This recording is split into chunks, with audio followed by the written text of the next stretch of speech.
వందనాలు. ప్రభు ప్రేమను బట్టి తెలియచేస్తున్నాను. క్రీస్తునందు ప్రియమైన దేవుని ప్రజలరా, ఈ రాత్రి వేళ ఈ ఆల్ నైట్ ప్రార్థనలో మనము కూడుట ఎంతో దీవెనకరం. దేవుడు ప్రజలను ఏమని కోరుకుంటున్నాడంటే, యేసుక్రీస్తు ప్రభువారు రాత్రంతా ఒక్కడే గెస్తమనే తోటలో ప్రార్థన చేసి, ప్రార్థన అనేది చాలా చాలా ప్రాముఖ్యమైనది. ఎందుకు మనం రాత్రి వేళ ప్రార్థన చేయాలంటే, దైవజనుడైన పౌలు భక్తుడు ఇలాగన్నాడు, మన పోరాటము మనుషులతో కాదు కానీ ఆకాశ మండలములో ఉన్న దురాత్మ సమూహములతోనూ లోకనాథులతోనూ అధికారులతోనూ అని సాతాను సామ్రాజ్యంలో ఉన్న 3 గుంపుల గురించి చెప్పాడు. గొప్ప గొప్ప దైవజనులు రాత్రంతా ప్రార్థన చేసి ఉదయాన్న దేవుని పరిచర్య చేసేవారు. ఎవరైతే రాత్రిపూట మేల్కొని ప్రభు కొరకు ప్రార్థన చేస్తారో వారు చేయు ప్రార్థన అది శక్తివంతంగా ఉంటుంది. కనుక ఈ రాత్రి మనము కూడుకొనుట అది దీవెనకరమైన సంగతే. చాలామంది అనుకుంటారు, అంత అవసరం ఏముందండి, ఆదివారం ఉదయం ప్రార్థనకి వెళ్తున్నాం కదా, రాత్రిపూట జరిగే ప్రార్థనలు మనకు అవసరం లేదనుకుంటున్నారు. కాదు, యేసు ప్రభువారే రాత్రంతా ఒలివ కొండ మీద ప్రార్థన చేసేవాడు, పగలు పరిచర్య చేసేవాడు. ఏకాంతంగా రాత్రంతా ప్రార్థనలు గడిపి ఉదయాన్నే పరిచర్య చేసేవాడు. ఇలాగా దైవజనులు అనేక మంది రాత్రంతా ప్రార్థన చేసి దేవుని యొద్ద నుండి మహోన్నతమైన కార్యాలను పొందుకోగలిగారు. కనుక రాత్రి వేళ ప్రార్థనలో మనం కూడుకున్న మనము ఒక దీవెనకరమైన బిడ్డలుగా ప్రభువు మార్చునుగాక. రండి, దేవుని వాక్యములో నుంచి ఓ చిన్న వర్తమానాన్ని మీకు పరిచయం చేస్తా. లూకా సువార్త 17వ అధ్యాయం 14వ వాక్యాన్ని మనం మూలవాక్యంగా చూద్దాం. లూకా సువార్త 17వ అధ్యాయము 14వ వచనాన్ని మనం ఒక పర్యాయం చదువుతాం. ఆయన వారిని చూచి, మీరు వెళ్ళి మిమ్మును యాజకులకు కనపరుచుకునుడని వారితో చెప్పెను. వారు వెళ్ళుచుండగా శుద్ధులైరి. యేసు ప్రభువారు 3.5 సంవత్సర పరిచర్య కాలంలో ఈ మాటలు గుర్తుంచుకోవాలి. యేసు ప్రభు చేసిన మొట్టమొదటి అద్భుతం ఏంటంటే, కానాను విందులో నీళ్లను ద్రాక్షారసంగా మార్చాడు. అది ఆయన యొక్క శక్తికి, ఆయన దేవుడు అనటానికి అదొక నిదర్శనం. రెండవది ఏంటంటే, యేసు ప్రభు వారు ఈ భూలోకంలో ఉన్నప్పుడు చాలా రోగములు కలిగిన వారిని స్వస్థపరిచినాడు. యేసు ప్రభు మొట్టమొదటిసారిగా స్వస్థపరిచిన రోగం ఏమిటంటే కుష్టి రోగం. చెప్పండి, ఏ రోగం అండి? కుష్టి రోగం. ఒకరోజు యేసు ప్రభు వారు యెరూషలేమునకు ప్రయాణమై వెళుతూ సమరయ గలలయ మధ్యగా వెలుచున్నాడు. ఈ మాటలు గుర్తుంచుకోవాలి. సమరయ పట్టణం, గలలయ పట్టణం. సమరయులు గలలయులు ఏ రోజు కలిసి భోజనం చేయరు. సమరయులు ప్రాంతంలోకి గలలీయులు రారు, గలలీయ ప్రాంతంలో ఉన్న ప్రజలు సమరయులు కలవరు. అందుకనే సమరయ స్త్రీ యేసు ప్రభుతో అంటది, యూదుడువైన నీవు సమరయ స్త్రీన నన్ను దాహం ఎలాగడుగుచున్నావు అంది. ఈ మాటలు మీకు గుర్తొచ్చినాయి అనుకుంటున్నాను. కారణం ఏంటి? వారిద్దరి మధ్య ఉన్న ప్రాంతీయ తత్వం అంత దారుణంగా ఉంది. ఎవరినైనా పలకరిస్తారు కానీ యూదుడు అనబడిన వాడు సమరయుణ్ణి పలకరించడు, సమరయుడు అనేవాడు యూదుణ్ణి పలకరించరు. వారి మధ్య ఉన్న ప్రాంతీయ వ్యత్యాసము, జాతి యొక్క వ్యత్యాసం అనేది అలాగుంది. జాగ్రత్తగా మీరు వినాలి బిడ్డలారా. అయితే యేసు ప్రభువారు సమరయ గలలయ ప్రాంతం మధ్య గుండా నడుచుకుంటూ వెళ్తున్నాడు. అప్పుడు ఏం జరిగిందంటే, 12వ వాక్యంలో ఒక మాట రాయబడింది చూడండి. 12వ వాక్యములో, ఆయన ఒక గ్రామంలో వెలుచుండగా 10 మంది కుష్ఠరోగులు ఆయనకు ఎదురుగా వచ్చి దూరముగా నిలిచి, యేసు ప్రభువా మమ్మల్ని కనికరించమని కేకలు వేశారు. చాలండి. ఎంతమంది కుష్ఠరోగులమ్మా? మిమ్మును యాజకులకు కనపరుచుకొనుడి అన్నాడు యేసు ప్రభువారు. ఈ పదము 2 పర్యాయాలే సువార్తలో కనపడుతుంది. మీరు వెళ్ళి మీ దేహమును సాక్షార్థముగా యాజకుని కనపరుచుకోవాలి అని చెప్పాడు. ఎందుకంటే కుష్ఠరోగం అనేది ఆనాటి సమాజంలో ఉన్న భయంకరమైన పరిస్థితులు ఉన్నాయి. ఎవరికైనా పొరపాటున కుష్ఠరోగం అనేది వచ్చిందనుకోండి, ఆ కుష్ఠరోగము కలిగిన వ్యక్తి ఎలాగుండాలో ఏం చేయాలో వాక్యంలో రాయబడింది. లేవియాకాండం 13వ అధ్యాయం.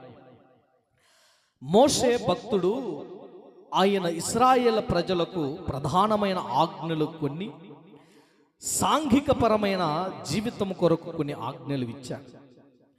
లేవియాకాండం 13వ అధ్యాయము 46వ వచనాన్ని మనం చదివితే 45 నుండి కొన్ని 2 వచనాలు. 45వ వచనంలో ఏమనుందండి?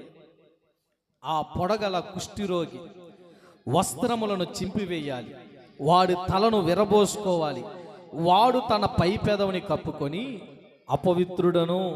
అపవిత్రుడని బిగ్గరగా పలకాల. ఆ పొడవానికి కలిగిన దినములన్నీ వాడు అపవిత్రుడయ్యుండెను. వాడు అపవిత్రుడు గనుక ప్రత్యేకంగా నివసించాలి, వాని నివాసము పాలెమునకు వెలుపల ఉండాలి అన్నాడు. దేవునికి స్తోత్రం చెబుతారా? ఏం చెప్పాడంటే, మోషే చెప్పాడు, ఇశ్రాయేలు ప్రజలారా, మీ మధ్య ఎవరికైనా కుష్ఠరోగం వస్తే వాడు జుట్టంతా ఎరబోసుకొని ఎలాగ రావాలంటే వాడు ఇదిగో ఈ పెదమును ఈ కింద పెదాన్ని కవరపు చేస్తూ మొహం కనపడకుండా ఉంచుకొని వాడు నడుచుకుంటూ పాలెములోనికి ఊరి లోపలికి వచ్చేటప్పుడు ఇలాగనాలట, నేను అపవిత్రుడని పెద్దగా కేకలు వేస్తూ రావాలట. ఆ మాటలు విని, ఒరే కుష్ఠరోగం కలిగినోడు వస్తున్నాడు రా, పక్కకు పోయిండ్రా అని చెప్పి ప్రజలందరూ దూరంగా వెళ్ళాలి. వాడు అపవిత్రుడట. ఎవరికైతే కుష్ఠరోగం అనేది వస్తుందో వాడు అపవిత్రుడు. వారి సొంత వారే ఏం చేయాలంటే వాడిని పట్టుకొని ఊరి బయటకు నెట్టేయాల, పాలెమునకు వెలుపలకు వెళ్ళిపోవాలా. ఆ రోగం తగ్గితే లోపలికి రావాలా, రోగం తగ్గకపోతే బయటే ఉండాలి. సంఖ్యాకాండం 5వ అధ్యాయం. మోషే సాంఘిక జీవితంలో ఈ కుష్ఠరోగం గురించి ఎంతో ఖండితమైన ఆజ్ఞలు ఇచ్చినాడు. చూడండి 5వ అధ్యాయము సంఖ్యాకాండం 1 నుంచి కొన్ని సంగతులు. మరియు యెహోవా మోషేకు ఇలాగ సెలవిచ్చాడు, ప్రతి కుష్ఠరోగిని, స్రావము కలిగిన ప్రతివానిని, శవము ముట్టు వలన అపవిత్రుడైన ప్రతివాన్ని పాలెముల వెలుపల ఇశ్రాయేలీయులకు ఆజ్ఞాపించుము. నేను నియమించుచుండగా వారు వారు అపవిత్రపరచుకున్నట్లు మగవానినేమి ఆడదాన్నేమి అందరినీ పంపివేయాలి. వారు ఆ పాలెం వెలుపల వెళ్ళగొట్టాలి. ఇశ్రాయేలు అలాగ చేసిరి, పాలెం వెలుపల కట్టి వారిని వెళ్ళగొట్టిరి. యెహోవా మోషేకు ఆజ్ఞాపించినట్లు ఇశ్రాయేలు చేశారు. దేవుడేమో మోషేకు చెప్పాడు, మోషేమో ప్రజలకు చెప్పాడు. ఈ మాట విన్నారా? ఎవడైనా సరే కుష్ఠరోగం కలిగినోడు ఉంటే వాడిని ఊరి బయటకు నెట్టాల. వాడు జుట్టంతా ఎర్రబోసుకొని పాలెం లోపలికి వచ్చేటప్పుడు నేను అపవిత్రుడని బిగ్గరగా కేకలు వేస్తే ప్రజలందరూ వెళ్ళిపోవాలి. చరిత్రలో ఎవడు కూడా పాత నిబంధన గ్రంథములో కుష్ఠరోగము కలిగిన వ్యక్తులు స్వస్థత పొందినట్లు కనపడదు. బిడ్డలారా, వింటున్నారా? కుష్ఠరోగము మొట్టమొదటిసారిగా బైబిల్ గ్రంథంలో ఎవరికి వచ్చిందంటే మోషే యొక్క అక్కైన మిరియాముకు. ఈ మాట గుర్తుంచుకోండి. మోషే అక్కైన మిరియాము మోషే మీద సనగటం ప్రారంభించింది. దేవుని సేవకుల మీద ఎవడైతే సనుగుతాడో వాడికి కలిగే నష్టం ఏంటంటే ఇదిగో కుష్ఠరోగం. దేవుని సేవకుడైన మోషే మీద కాని మాటలు మాట్లాడిన నెపానికి దేవుడు మిరియామును మొత్తాడండి. అది కుష్ఠరోగం. నయమాను తప్ప ఇంకా చరిత్రలో ఎవడు బాగుపడినట్లు దాఖలాలు లేవు. అయితే యేసు ప్రభు వారు అద్భుతం చేస్తున్న దినాలు, యేసు ప్రభు వారి యొక్క పరిచర్య కాలం 3.5 సంవత్సరం. యేసు ప్రభు వారు సమరయ్య గలలయ్య ప్రాంతం గుండా వెళ్తుంటే 10 మంది కుష్ఠరోగులు యేసు ప్రభు దగ్గరకు రావటానికి ధైర్యం చాలక వారు దూరముగా నిలబడి యేసు ప్రభుతో మాట్లాడుతున్నాడు. ఈ రాత్రి మనం ఒక చక్కటి ఆలోచన చేయాలి. యేసు ప్రభు వారు ఏం చెబుతున్నాడో మీరు చూడండి. కుష్ఠరోగులు అనబడిన వారు యేసు ప్రభు దగ్గరకు రాకుండా దూరంగా నిలిచారు. ఎందుకు దూరంగా నిలిచారంటే ఇప్పుడు చెప్పా 2 కారణాలు. కుష్ఠరోగం వచ్చినోడు పాలెం వెలుపటికి వెళ్ళిపోవాలా, ఊరి బయటికి నెట్టాలా. వాడు అపవిత్రుడు కనుక వాడు బ్రతుకు దినమనంతా పాలెం వెలుపులే ఉండాల. ఎంత దయనీయమైన పరిస్థితి అండి. వాడు చచ్చిపోతే కుక్కను ఏడ్చుకెళ్ళినట్లు ఏడ్చుకెళ్ళటమే. వాడు ఒకవేళ అక్కడే చచ్చిపోతే ఎప్పుడు వెళ్ళటానికి లేదు.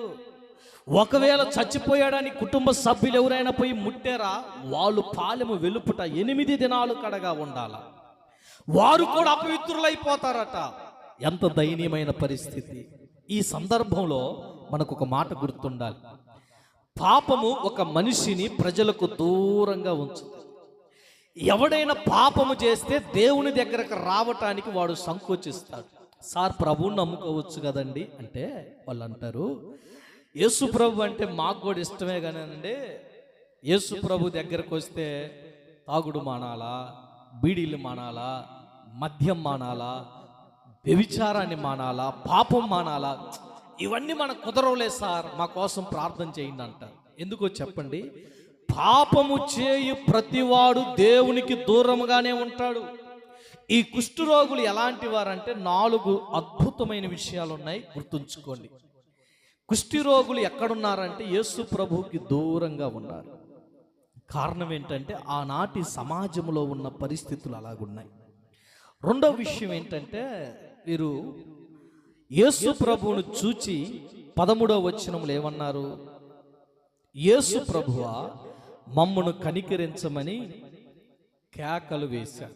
చిన్నంగా పలికారా, కేకలు వేశారా? ఏమండి, ఇప్పుడు దేవుడు ఏమంటాడంటే ఆయన ఎంత జాలి కలిగిన దేవుడు అంటే, ఎవడైనా అవసరతలో కలిగి ప్రభు దగ్గర ఆక్రందనలు చేస్తే కేకలు వేయటం అనగా ప్రార్థించుట. 10 మంది కుష్ఠరోగులు కేకలేసారా, ఒక్కడే కేకేసాడా? చెప్పాలి మీరు. 10 మంది వేసారు కండి. ఇప్పుడు కుష్ఠరోగం 10 మందికి ఉందా, ఒక్కడికుందా? వీళ్ళకి ఒకళ్ళంటే ఒకళ్ళు పడదు. మళ్ళీ అరే మేము గలిలయలో కుష్ఠరోగులు, వారు సమరయలో కుష్ఠరోగులు, వాళ్ళిద్దరికి ఒక సంగతి తెలిసింది, యేసు ప్రభు ఈ మార్గం గుండా వస్తున్నారంటే ఈ 2 ప్రాంతాల్లో ఉన్న కుష్ఠరోగులు కలిసిపోయి యేసయ్య కొరకు అరవటం మొదలు పెట్టారు. దేవునికి స్తోత్రం చెప్పండి. ఏమిటి దాని అర్థం అంటే, యేసు ప్రభు దగ్గరకు వచ్చే వాళ్ళకి కులం లేదు సార్, యేసు ప్రభు దగ్గరకు వచ్చే వాళ్ళకి మతం లేదు, యేసు ప్రభు దగ్గరకు వచ్చే వాళ్ళకి పార్టీలు లేవు, రాజకీయం అస్సలు అంతకు మించి లేదు. యేసు ప్రభు దగ్గరకు వచ్చే వారందరూ ఏక శరీరం, అందరూ ఒకే కుటుంబ సభ్యులు. అయితే వీరు దూరంగా నిలబడ్డారు. దూరముగా నిలబడిన కుష్ఠరోగులు మొదటి మాట. రెండవ మాట ఏమిటంటే, యేసు ప్రభువా మమ్మల్ని కనికరించమని కేకలేసిన కుష్ఠరోగులు ఏం చేశారు? వాళ్ళు కేకలు వేయటం మొదలుపెట్టారు. ఎప్పుడైనా మీరు ఆలోచించారా, మన జీవితాల్లో మనకు కలిగిన దయనీయమైన పరిస్థితిని బట్టి దేవునికి బిగ్గరగా ప్రార్థన చేసిన అనుభవాలు ఎప్పుడైనా ఉన్నాయి అంటారా? కన్నీరు విడుస్తూ ప్రభు పాదాల మీద పడి ఏడ్చిన అనుభవాలు ఏమైనా ఉన్నాయి అంటారా? మత్తయి సువార్త 9వ అధ్యాయానికి రండి. 27వ వాక్యంలో అక్కడ ఒక అతను బిగ్గరగా కేకలు వేస్తున్నాడు. యేసు ప్రభును చూచి బిగ్గరగా కేకలు వేస్తున్నాడండి. 9వ అధ్యాయము 27వ వాక్యం. యేసు అక్కడ నుండి వెళ్ళుచుండగా, అమ్మా, 2 గుడ్డివారు ఆయన వెంట వచ్చి, దావీదు కుమారుడా మమ్మలను కనికరించమని కేకలు వేశారు. ఆయన ఇంట ప్రవేశించిన తరువాత ఆ గుడ్డివారు ఆయన యొద్దకు వచ్చి ఈ మాట విన్నారండి. 2 గుడ్డోళ్ళు యేసు ప్రభు మార్గం గుండా వెళ్తుంటే ఒక ఆయన అన్నాడు, ఎవరు సార్ ఎవరో వస్తున్నారు, జనం కోలాహలంగా ఉందంటే, యేసు ప్రభు వస్తున్నాడు రా గుడ్డోడా అన్నాడు ఒక ఆయన. యేసు ప్రభు వస్తున్నాడా? అరే యేసు ప్రభుని అడగండి రా, ఆయన అడిగితే కళ్ళు ఇస్తాడట. మృతులను లేపిన దేవుడు కళ్ళు ఇస్తాడంటారని ఆ గుడ్డివారిద్దరు యేసు క్రీస్తు ప్రభును చూసి అన్నారు, దావీదు కుమారుడా మమ్మలను కనికరించుమని పెద్దగా అరిచారు. మార్కు సువార్త 10వ అధ్యాయం 46వ వాక్యంలో అక్కడ మరొక గుడ్డివాడు యేసు ప్రభును చూసి ఆక్రందన పెడుతున్నట్లు కనపడుతుంది. కేక వేశారట. కనికరించమనే కేక అది ఎంతో శక్తి కలిగిన ప్రార్థనకు సూచన. మార్కు సువార్త 10వ అధ్యాయం 46వ వాక్యం చదువమ్మా. ఆయన తన శిష్యులతో బహుజన సమూహముతో యెరికో నుండి బయలుదేరి వచ్చుచుండగా తిమయ్య కుమారుడగు బర్తిమయ్యు అను గుడ్డి భిక్షకుడు త్రోవ పక్కన కూర్చున్నాడు. ఈయన నజరేయుడైన యేసు అని వాడు విని, దావీదు కుమారుడా యేసు, నన్ను కనికరించమని చెప్పి కేకలు వేయటం మొదలుపెట్టాడు. ఎలాగేశారండి? అవసరతలు ఉండోళ్ళు మనం ప్రార్థన చేయాలంటే ఎప్పుడైనా గుర్తుపెట్టుకోవాలి, పెదాల మీద నుంచి వచ్చే ప్రార్థన ఎవ్వనికి ఉపయోగం ఉండదు. ఎక్కడి నుంచి ప్రార్థన రావాలంటే హృదయ అంతరంగంలో నుండి రావాలా. మీకు అర్థమవటానికి చెబుతాను చూడండి. భూమి యొక్క గర్భములో నుండి నీరు ఉబకాలంటే ఆ భూమి చీల్చబడాలి, లేదా ఆ భూమి అనేది పగలబడితే తప్ప భూమి యొక్క అంతర్పొరల్లో ఉన్న నీరు పైకి రాదు. అలాగే కఠినమైన హృదయాలు పగలకపోతే, హృదయములో యేసు ప్రభు యొక్క కృప, యేసు ప్రభు యొక్క ప్రేమ మనకు బాగుగా అర్థము కాకపోతే, బిడ్డలారా, ఏ రోజు మన కన్నీటిలో నుండి కనుల నుండి ఒక చుక్క నీరు రాదండి. బైబిల్ ఏం చెప్పిందో చెప్పనా? చాలామంది బావుల్లాగా ఉన్నారు కానీ నీరు లేని బావులు. ఏ బావులు వీరు?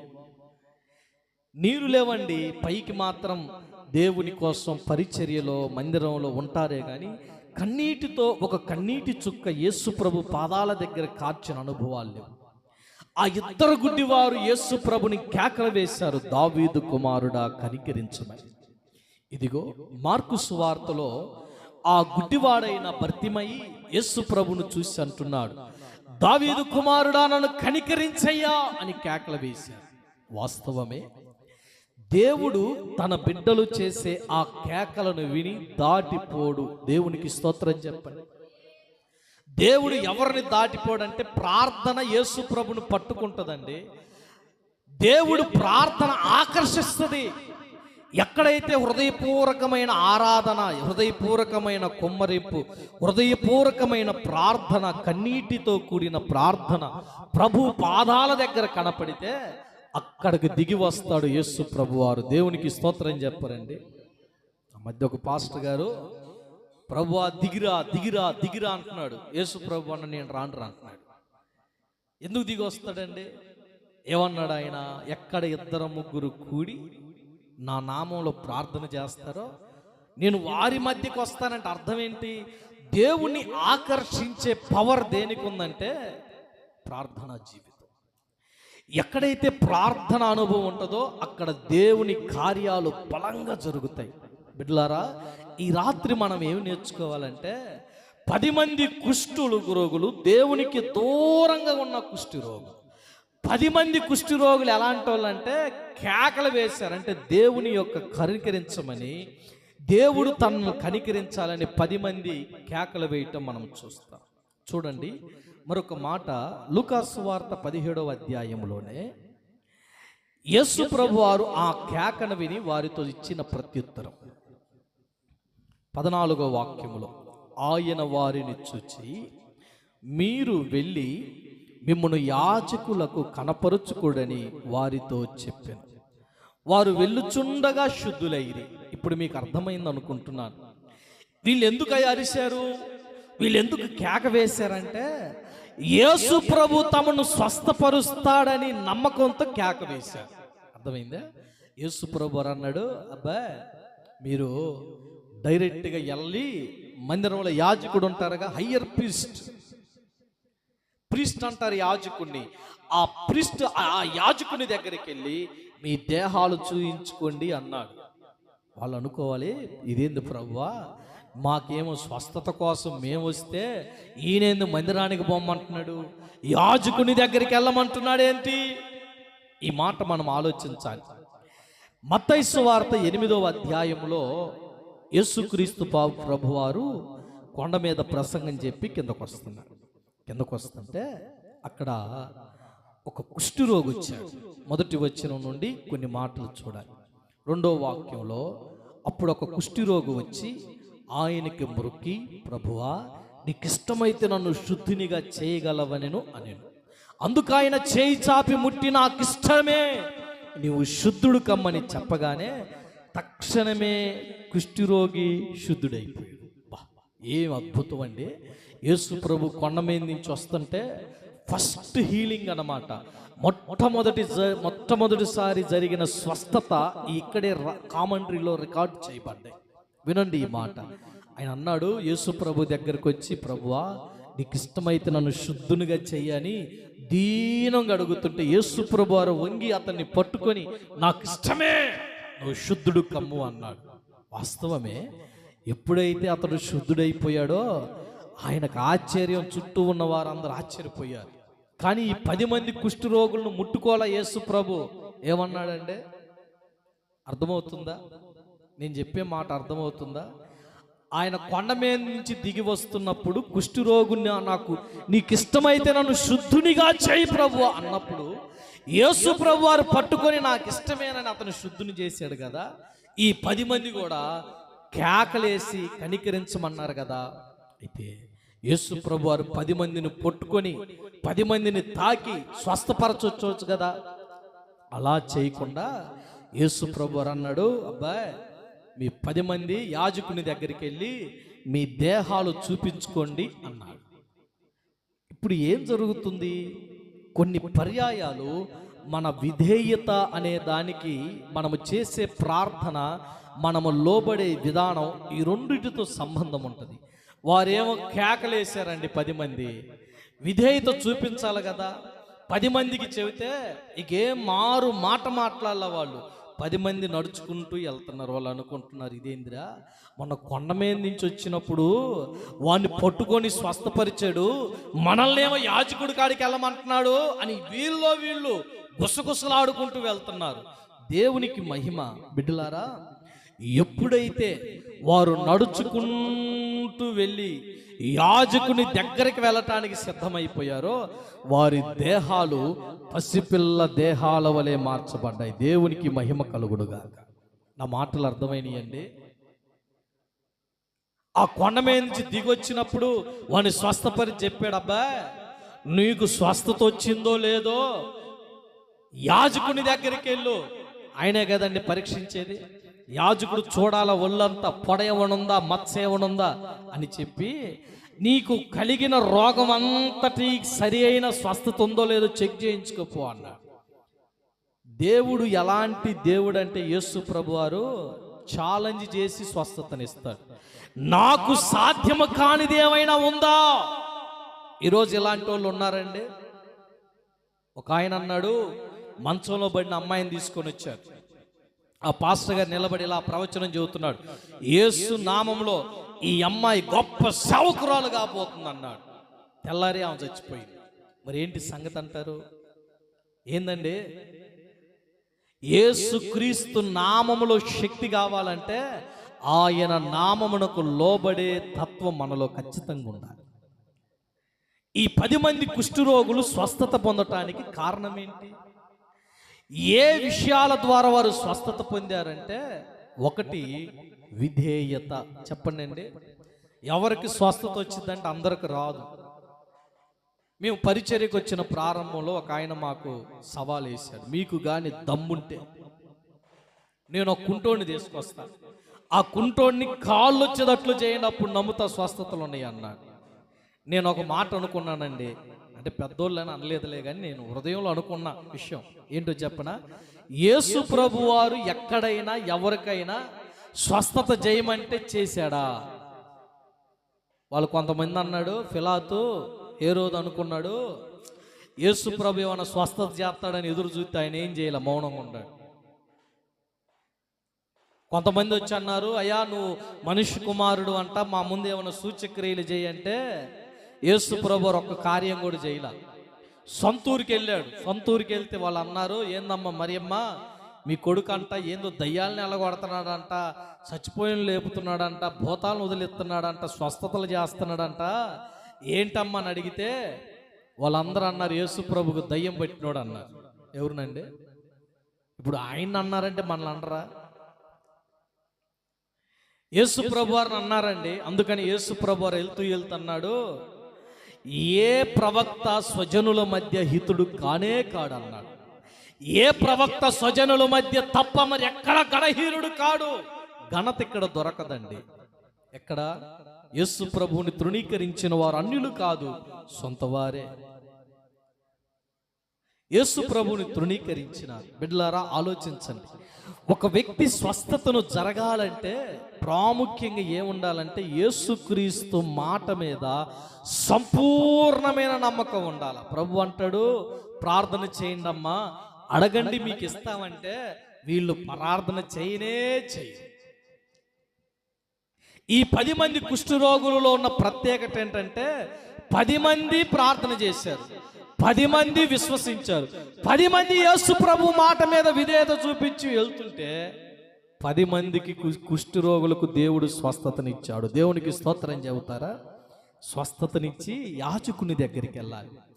యాజకునికి తమ దేహాన్ని చూపిస్తూ ఆ యాజకుడు ఏం చేస్తాడంటే వారి ఒంటి మీద ఉన్న ఏవైనా మచ్చలుండి లేదు చూసి ఫైనల్ చేస్తాడు, బాయ్ ఇతడుకు కుష్ఠరోగం లేదు, స్వస్థత జరిగిందని.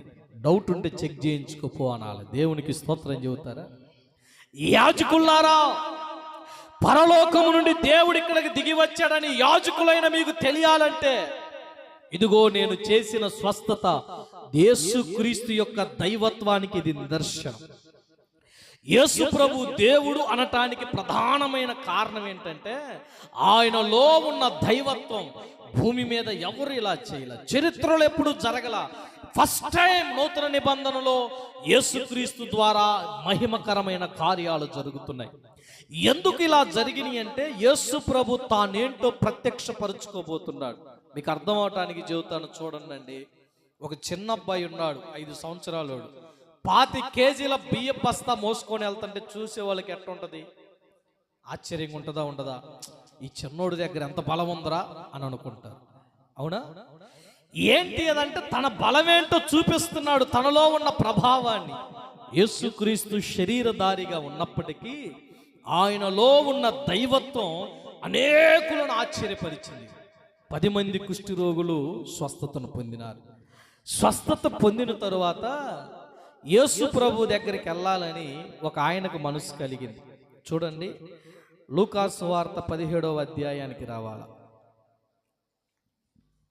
15వ వచనాన్ని చదివితే యాజకుల దగ్గరికి ఎందుకు యేసు ప్రభు వెళ్ళమన్నాడంటే వారిని నిర్ధారణ చేయటానికి, తానున్నాను అనటానికి ఒక సూచన ఆనాటి యాజకులకు ఆయనే చూపిస్తున్నాడు.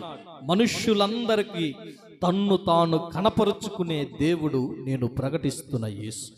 15వ వచనంలో ఏముందంటే వారిలో ఒక్కడు తనకు స్వస్థత కలుగుట చూచి గొప్ప శబ్దముతో దేవుని మహిమపరచుచు తిరిగి వచ్చి ఆయనకు కృతజ్ఞతాస్తుతులు చెల్లించుచు ఆయన పాదాల యొద్ద సాగిలపడ్డాడు. ఎంతమంది వచ్చారండి? ఎంతమంది వచ్చారు? ఒక్కడే. స్వస్థత ఎంతమందికి జరిగింది? 10 మంది యేసు ప్రభు ప్రార్థన చేశారా లేదా? చేశారు. 10 మంది యేసు ప్రభు మీద విధేయత చూపించారా? చూపించారు. 10 మంది యేసు ప్రభు మాట మీద నమ్మకం విశ్వాసాన్ని ఉంచారా? ఉంచారు. 10 మందికి స్వస్థత కలిగిందా? ఒక్కడికే కలిగిందా? 10 మందికి కలిగింది. మరి తిరిగి వచ్చిన వాళ్ళు ఎంతమంది? ఎంతమంది వచ్చారు? ఒక్కడే. వాడు అనుకున్నాడు, ఈ యాజకులను కనపరచటం కన్నా ప్రధాన యాజకుడైన యేసుక్రీస్తు దగ్గరికి నేను వెళ్ళాలనే ఉద్దేశముతో యాజకులను తీసి పక్కనేశాడు. స్వస్థత జరిగిందని మిగిలిన 9 మంది ఏమైపోయారు? ఏమైపోయారండి? మీకు అర్థమవటానికి మాట చూస్తున్నాను, చూడండి. మిగిలిన 90 ఎవరంటే యేసు ప్రభుని వెంబడించిన వాళ్ళు కాదండోయ్, యేసు ప్రభు ద్వారా మేలు కోసం వచ్చిన వాళ్ళే. 10 మంది విశ్వాసుల్లో యేసు ప్రభు దగ్గరికి కృతజ్ఞతతో తిరిగి వచ్చిన ఒక్కడే. ఎంతమంది వచ్చారండి? ఒక్కడే. చాలా మంది స్వస్థత పొందుతున్నారు, కానీ ప్రభువులో నిలిచేది ఎంతమంది అండి? చెప్పండి. ఒక్కడే. ఆ ఒక్కడనుకున్నాడు, ఆహా, నాకెంత స్వస్థతనిచ్చిన ఆయన దగ్గరికి వెళ్ళి కృతజ్ఞతాస్తుతులు చెల్లించి సాగిలపడాలి నేను అని గొప్ప శబ్దముతో ప్రార్థించటం పెట్టాడు. కేక వేస్తున్నాడు, నాకు యేసుక్రీస్తు ప్రభు స్వస్థతనిచ్చాడండి. బహిరంగ సాక్ష్యం, గొప్ప శబ్దముతో ప్రకటించుట బహిరంగ సాక్ష్యమునకు నిదర్శనం. వాడు వచ్చి దేవుణ్ణి మహిమపరచుచు మరలా కృతజ్ఞతాస్తుతులు చెల్లించుచు యేసు ప్రభు పాదాల మీద పడి సాగిలపడ్డాడు. యేసు ప్రభు వారు ఏమంటున్నాడు? 17వ వాక్యంలో ఆ వ్యక్తి సాగిలపడి యేసు ప్రభు పాదాలు పట్టుకొని ప్రార్థిస్తుంటే 17వ వచనంలో ఏమనుంది? అందుకు యేసు, 10 మంది శుద్ధులైరి కారా, ఆ తొమ్మండగురు ఎక్కడా? తల్లి, యేసు ప్రభు వారు అడుగుతున్నాడు, నా జీవితంలో ఎన్నో మేలులు మనం పొందాం, కానీ ఎంతమంది దేవుణ్ణి మహిమపరిచి కృతజ్ఞతాస్తుతులు చెల్లిస్తున్నారు?